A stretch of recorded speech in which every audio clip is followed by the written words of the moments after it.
Assalamualaikum warahmatullahi wabarakatuh. Selamat pagi, saya Arvinda Yuliatin, dosen program studi S1 Biologi MIPA Universitas Mula Warman.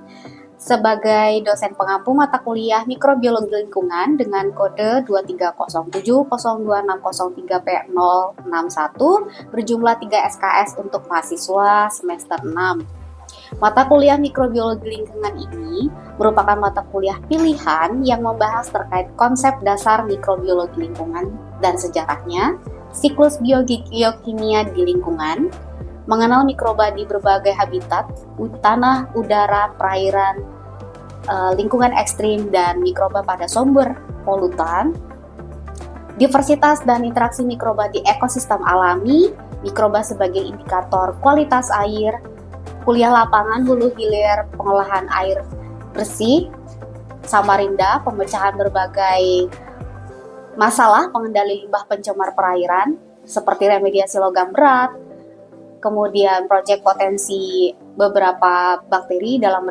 meremediasi tanah dan air.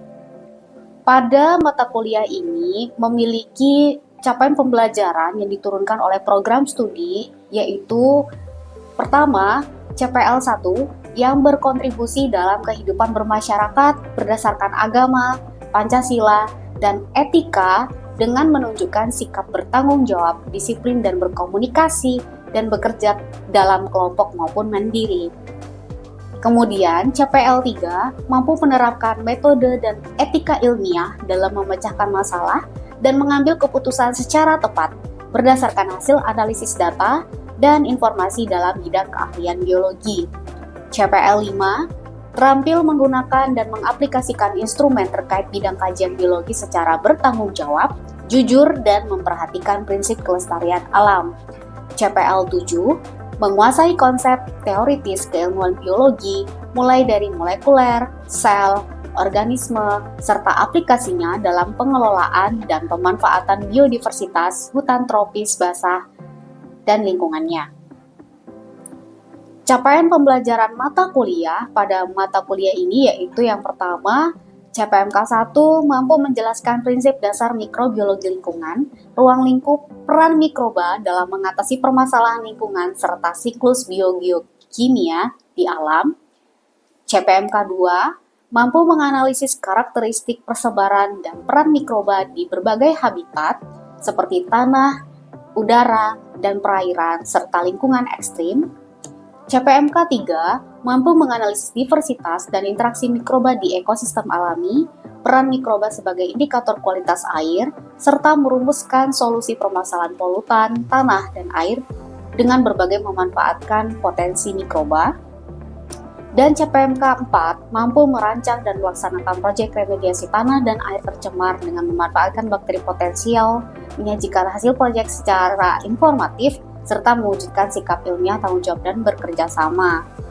Pada video ini, saya akan menyampaikan materi tentang diversitas dan interaksi mikroba di ekosistem alami, merupakan materi pada pertemuan 9, mencakup pada CPMK 3 dan dari sub CPMK 9. Indikator capaian pembelajaran yang diharapkan mahasiswa mampu menjelaskan konsep dasar komunitas mikroba dalam lingkup populasi, niche, GALT, fungsional, kemudian membedakan pola interaksi mikroba, mutualisme, kompetisi, predasi, komensalisme, parasitisme, dan amensalisme.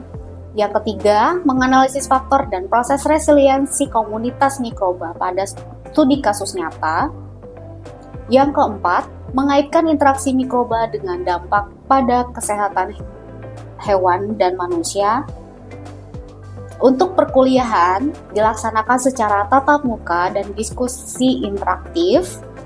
Metode pembelajaran yang digunakan adalah case-based learning melalui analisis kasus lingkungan di Samarinda dan diskusi kelompok.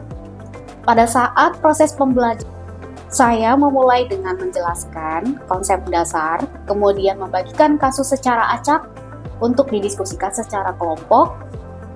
Kemudian mahasiswa memaparkan hasil diskusinya di depan kelas dan memperoleh feedback secara langsung. Pada materi ini, penilaian dilakukan melalui beberapa komponen yaitu tugas, diskusi, dan UAS praktikum dengan komposisi tugas 15%, diskusi 20%, dan UAS 40%, dan praktikum 25%. Assalamualaikum warahmatullahi wabarakatuh. Waalaikumsalam warahmatullahi wabarakatuh. Selamat pagi semuanya. Pagi. Bagaimana kabarnya?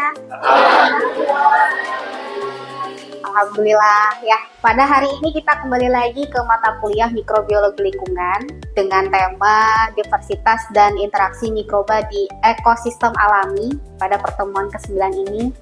Ya, setelah ujian tengah semester kemarin kita sudah lalui, jadi apa yang akan kita pelajari dari tema hari ini? Ya, pertama, capaian pembelajaran ini masuk dalam CPMK 3 yang akan kita ulas. Ada 4 ya. Pertama, memahami konsep dasar komunitas mikroba ya. Kemudian yang kedua, membedakan pola interaksi mikroba, menjelaskan faktor ketahanan dan resiliensi dari gangguan lingkungan, serta yang terakhir mendiskusikan interaksi mikroba dan dampaknya. Mohon disimak. Kalau kita amati, ini ada apa? Mikroba ya. Kemudian ini ada apa? Ada tanah ya. Ada tanah, ada tanaman. Kalau kita melihat ini, apakah bisa disebut sebagai komunitas? Yakin? Ya, kita telusuri dulu ya. Untuk menyatakan ini komunitas atau bukan, maka kita perlu mengetahui dulu apa itu suatu area. Ini ekosistemnya apa? Ekosistem tanah. Kemudian di sini ada sekelompok. Kira-kira ada berapa kelompok? Individunya banyak ya? Tapi kira-kira ada berapa kelompok? Lebih dari 1. Nah, jadi yang namanya komunitas adalah kumpulan populasi dari berbagai spesies mikroorganisme yang hidup bersama pada suatu habitat dan saling berinteraksi. Jadi di sini sudah bisa disebut komunitas? Bisa ya, karena di dalam mikroba ini kita lihat populasinya tidak hanya satu spesies, tetapi beragam. Kalau dalam sudut pandang mikrobiologi, morfologinya berbeda, itu otomatis jenis spesiesnya juga berbeda. Nah, sekarang kita setelah dari komunitas turun ke populasi. Populasi kumpulan dari individu dari satu spesies mikroba yang menempati suatu habitat pada waktu tertentu. Kalau di sini habitatnya apa? Khusus ya? Khusus. Kalau di sini habitatnya apa? Tanah? Ini soil, iya. Ini apa? Akar. Yang merah-merah kuning-kuning apa ini? Mikrobanya. Jadi populasi adalah kumpulan dari individu tertentu. Ya, kumpulan dari individu tertentu yang masih dalam satu spesies. Ya nih, satu spesies mikroba yang menempati suatu area tertentu. Jadi kalau di sini namanya populasi mikroba khusus, populasi mikroba di tanah. Kalau dia dekat akar sehingga disebut rizosfer. Kita masuk ke relung. Pernah dengar? Kapan? Mata kuliah apa? Ekologi. Habitat sama nggak dengan relung? Itu pertanyaan saya tadi. Habitat sama tidak dengan relung? Bedanya apa? Habitat itu tempat. Kalau relung?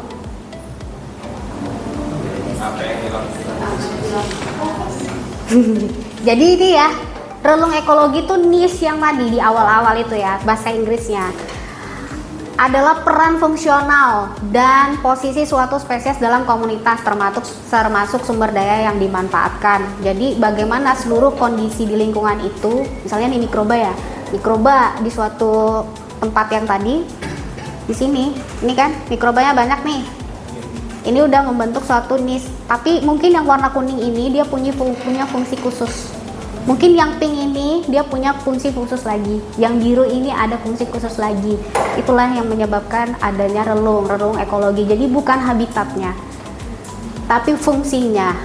Makanya ringkasnya, habitat itu sebagai alamat tempat fisik, di mana dia di tanah, di mana dia di usus gitu ya. Tetapi kalau relung itu adalah apa sih perannya dia di situ sebagai mikroorganismenya.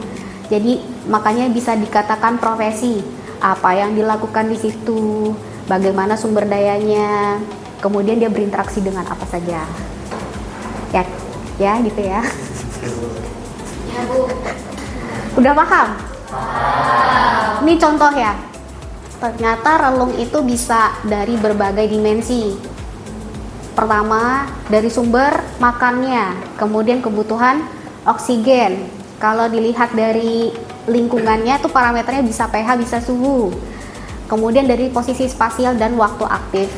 Jadi misalnya di sini sumber karbon energi, ada mikroba yang bisa memanfaatkan selulosa itu untuk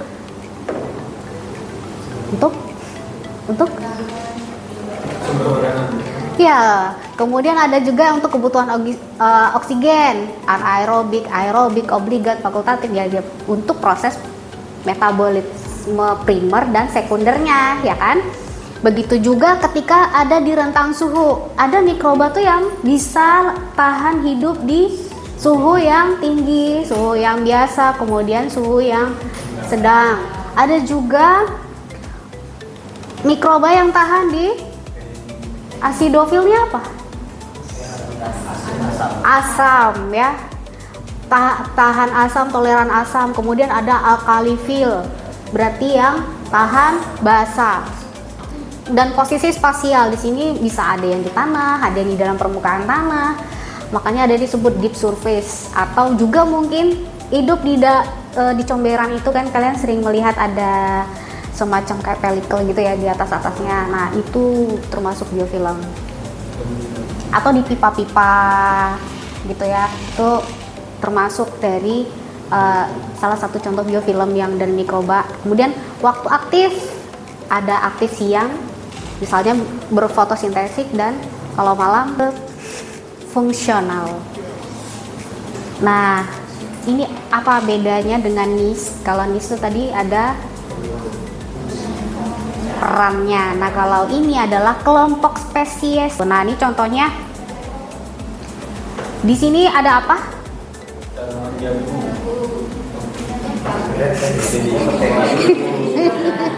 Ya, iya betul, ini tanaman jagung ya, tanaman jagung. Kemudian di sini ada interaksi. Ada bakteri, ada fungi, ada arkea. Semua memiliki kemampuan untuk memfiksasi nitrogen ya. Ada yang di sini bakteri itu fungsinya untuk dekomposisi, kemudian bersimbiosis, menghasilkan fitohormon gitu ya. Tapi di sini juga ada arkea yang tujuan akhirnya juga sebagai mempengaruhi pertumbuhan tanaman. Nah, ini salah satu contoh dari gut function tadi, gitu ya. Setelah masuk ke struktur relung, kemudian gut function, sekarang ada yang namanya struktur komunitas. Apa itu? Kalau sudah berbicara tentang struktur, itu berarti ada pola. Kelimpahan relatif. Kelimpahan itu berarti apa?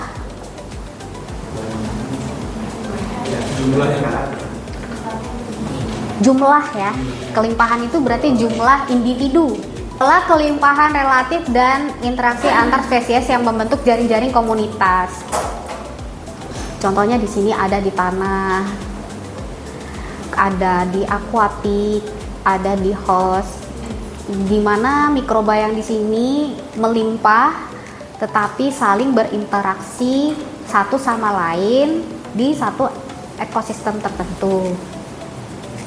Jadi sudah masuk yang cakupannya sudah lebih besar lagi. Dari komunitas itu menjadi struktur komunitas. Apa itu diversitas? Kalau dari gambar A dan B ini salah. Kalau dari gambar A dan B ini mana yang disebut diversitas? Kenapa? Kenapa? Kenapa? Kenapa yang B? Lebih dari satu jenis. Lebih dari satu jenis. Kalau ini namanya apa? Populasi. Betul. Nah, sekarang kita masuk, ada jenis-jenis diversitas. Alfa, beta, gamma. Bedanya adalah apa? Keragaman spesies atau taksa mikroba dalam satu habitat yang mencakup jumlah spesies. Ada richness, ada kemerataan evenness. Kalau beta, ya, perbedaan komposisi komunitas mikroba dan antar habitat atau antar lokasi. Kalau gamma, total keragaman pada skala regional atau landscape yang mencakup banyak habitat. Faktor yang mempengaruhi diversitas antara lain heterogenitas habitat, ketersediaan nutrien, gangguan pH, suhu, serta interaksi antar spesies lainnya. Nah, ini contoh ya. Kalau alfa itu misalnya ini dicontohkan ada mikroba ditandai dengan 3 warna ini di suatu tempat. Kemudian di tempat lain juga ada mikroba lain, tetapi ada mikroba yang sama dari 2 tempat ini. Ya. Kalau masing-masing ini disebut alfa. Tetapi kalau menggabungkan kedua lokasi ini itu adalah beta. Kalau misalnya gamma itu adalah keseluruhannya, namun untuk yang mikroba yang kuning ini itu tetap dihitung 1. Begitu, paham ya? Jadi kalau misalnya saya memiliki mikroba itu di Samarinda, ya, di Samarinda. Kemudian di sini mikroba di Balikpapan, ya. Tetapi ada 2 kan alfanya. Tapi kalau saya bilang Kalimantan Timur itu menjadi beta. Tetapi kalau saya bilang Pulau Kalimantan, seperti ini, alpha diversity itu berkaitan dengan ini H-index Shannon Simpson untuk di bakteri itu ya. Tetapi kalau untuk beta diversity biasanya analisisnya itu menggunakan PCA, PCOA. Faktornya apa kira-kira? Faktornya kira-kira apa aja? Ada? Adaptasi genetik, dormansi, pembentukan spora, redundansi fungsional, interaksi sinergis, pembentukan biofilm.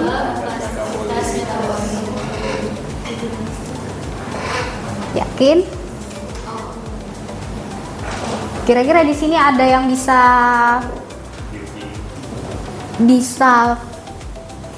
menghayal atau bercerita tentang apa yang ada di gambar ini? Kira-kira ada siklus apa di sini? Bukan siklus Krebs. Siklus nitrogen ada di sini ya. Ini ya, siklus nitrogen. Kemudian di sini ada siklus S. Kemudian ada P, ada C. Ya, jadi sebenarnya kalau kita melihat simbiosis semua di sini terjadi. Yang paling terlihat adalah mutualisme di dalam akar, di dalam tanah, di dalam eksudat itu dikeluarkan oleh si akar ya, kemudian dimanfaatkan oleh si bakteri untuk proses pertumbuhannya. Kemudian si bakteri ini mengeluarkan suatu hormon yang bisa memproduksi lagi fitohormon si tanah dan tanaman. Jadi tanahnya jadi subur, tanamannya bisa tumbuh, N-nya terfiksasi, kemudian bisa diikat oleh si tumbuhan untuk nutrisinya lagi. Jadi di situ bener terjadi si simbiosis mutua. Tuh.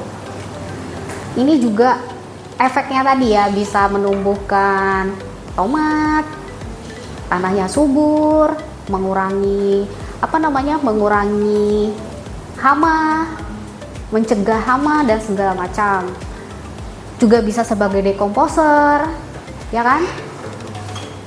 Juga bisa sebagai dekomposer karena mikroba itu tidak hanya bakteri saja, mikroorganisme tidak hanya bakteri saja, ada bahan dekomposer yang lain juga.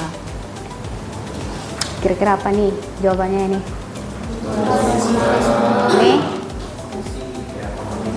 Ini?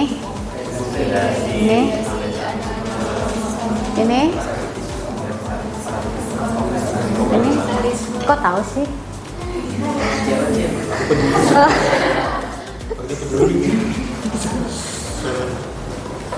Oke. Faktor pendukung. Nah, ini kita masuk ke resiliensi. Resiliensi ini pertahanan diri seorang spesies mikroba ya. Ini adalah gangguan yang terjadi. Apa nih gangguannya? Kekeringan. Terus ini ada lagi. Ini angin kencang.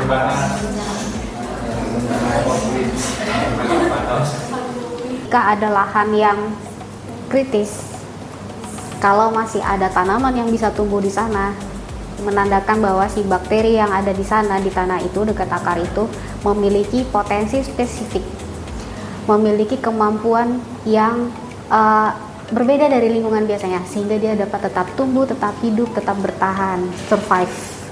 Itu adalah proses resiliensi yang sangat nyata. Contohnya kalau kalian pernah proyek di lahan tambang atau tanaman-tanaman lain yang bisa kita lihat di hutan-hutan yang tandus, kan bisa ada suksesi. Nah, itu adalah proses bagaimana daur atau siklus lingkungan itu yang rusak masih bisa kembali alami. Nah, sekarang studi kasus. Ketuanya silakan maju.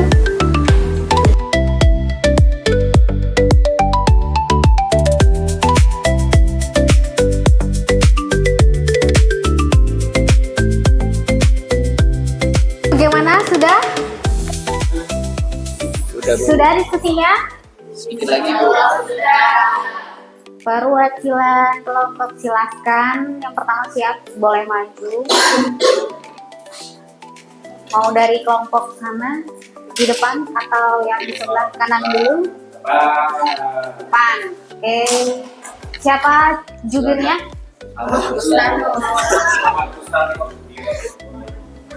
Mau berdua.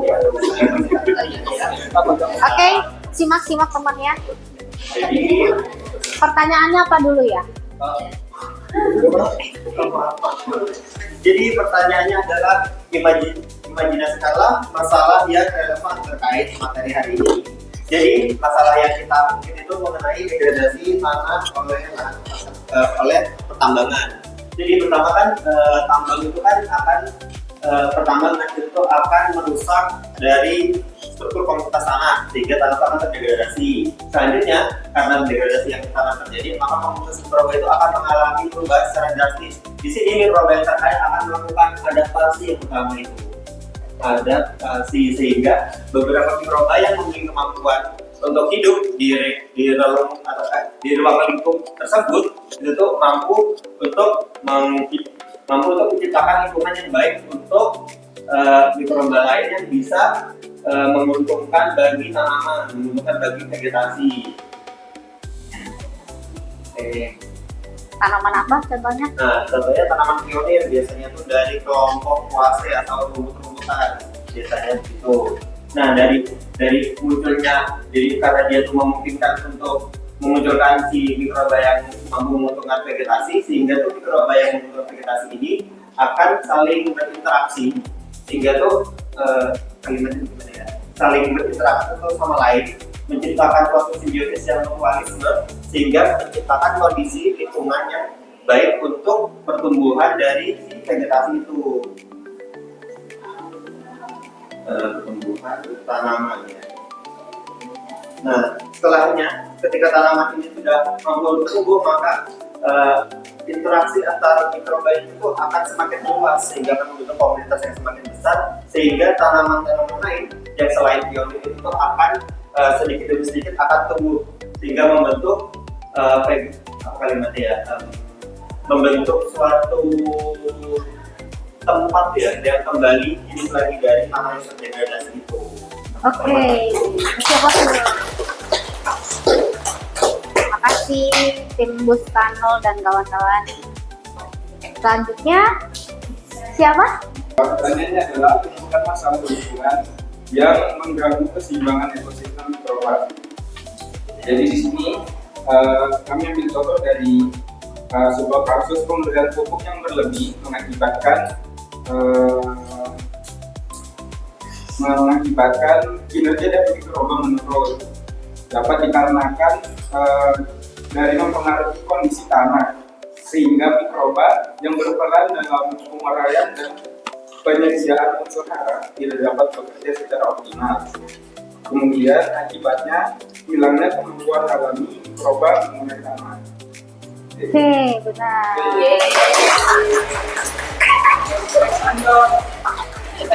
The last team. Oke, silakan duduk.